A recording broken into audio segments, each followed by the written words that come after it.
démocratie, souveraineté, panafricanisme, monde multipolaire. La Côte d'Ivoire souveraine.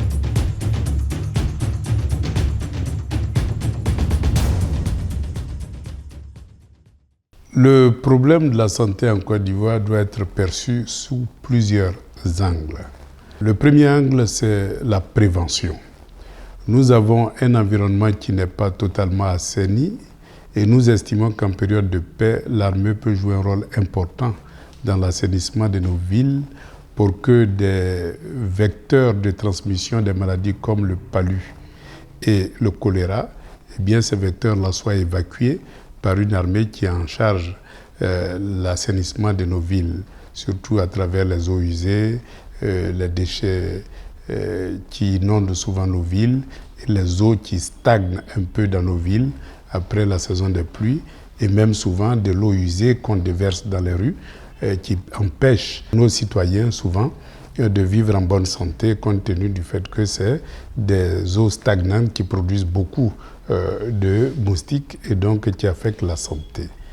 L'aspect opérationnel et curatif, c'est notamment notre plateau technique. Aujourd'hui, on peut dire que tous les 5 km, nous avons un centre de santé, mais le problème fondamental de ces centres de santé, c'est d'abord leur environnement. Souvent, il n'y a pas d'eau, il n'y a pas d'électricité.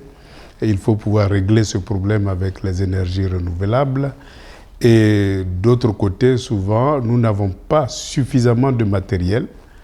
Le plateau technique est très faible et ces centres-là ne sont pas régulièrement approvisionnés en produits de première nécessité pour régler les problèmes de santé dans les coins les plus reculés de la Côte d'Ivoire.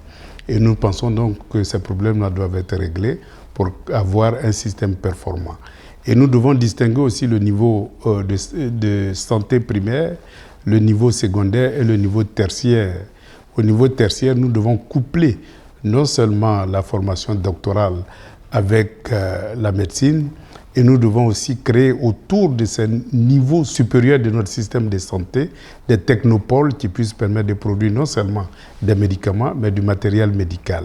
Et ces technopoles-là vont permettre d'approvisionner l'ensemble de nos centres de santé et créer une véritable industrie médicale et pharmaceutique autour de ces grands centres de santé-là. Et du côté de la demande, évidemment, il faut mettre en place une assurance maladie universelle. Mais cette assurance maladie-là doit avoir 2 niveaux. Un niveau contributif, où chaque citoyen qui a la capacité financière nécessaire peut contribuer à cette assurance-là, mais un niveau non contributif, surtout pour la population rurale, qui souvent est complètement appauvrie et démunie.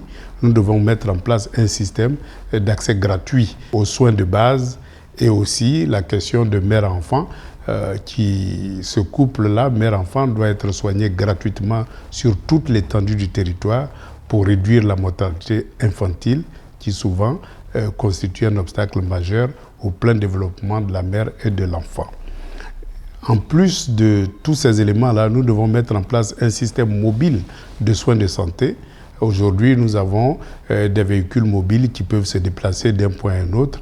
Et je pense que notre système de santé doit être doté de tous ces outils modernes-là pour avoir un système de santé qui se rapproche de plus en plus de notre population, même dans les zones les plus reculées.